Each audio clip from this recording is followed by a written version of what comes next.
এতিয়া মন পৰিল ময়ো লিখিছিলোঁ আগতে না প্ৰেমৰ জোৱাৰত লিখিছিলোঁ না কোনোবাই এৰি যোৱাৰ দুখত লিখিছিলোঁ। মই লিখিছিলোঁ দেখুৱাবলৈ, মই লিখিছিলোঁ প্ৰশংসা পাবলৈ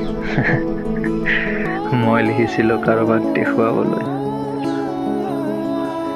কবিতা লিখিছিলোঁ, কাহিনী লিখিছিলোঁ, চিয়াহী ভৰোৱা কলমেৰে লিখিছিলোঁ। এয়া সেইটো আমাক ক্লাছ 5ত মেবি লিখিব দিছিল ফাৰ্ষ্ট, সেইটো কলমেৰে লিখিছিলোঁ। কিন্তু যি লিখিছিলোঁ সঁচা লিখিছিলোঁ। কেতিয়াবা কাগজত লিখিছিলোঁ, বেছিকৈ জীৱনত লিখিছিলোঁ। আনৰ কথা মই নুশুনো, নিজৰ ভৱিষ্যত নিজে লিখিছিলোঁ। তেতিয়া ভাল লিখিছিলোঁ, ভাবিছিলোঁ মোৰ কাহিনী মই নিজেই লিখিছিলোঁ।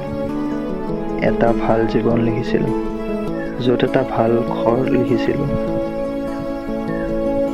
এখন ডাঙৰ গাড়ী লিখিছিলোঁ, দুখ কমকৈ লিখিছিলোঁ, সুখ অলপ বেছিকৈ লিখিছিলোঁ।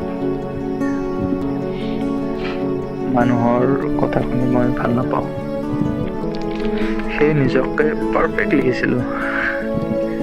মোৰ কাৰণে কাৰোবাক লিখিছিলোঁ, সদায় কাষতেই থাকক বুলি লিখিছিলোঁ। পিছত লিখিবলৈ এৰি দিলোঁ। গম পালোঁ মোৰ কাহিনী মই লিখা নাছিলোঁ, কোনোবাই মোতকৈও ভাল লিখিছে, কিন্তু মই লিখাৰ বিপৰীত লিখিছে।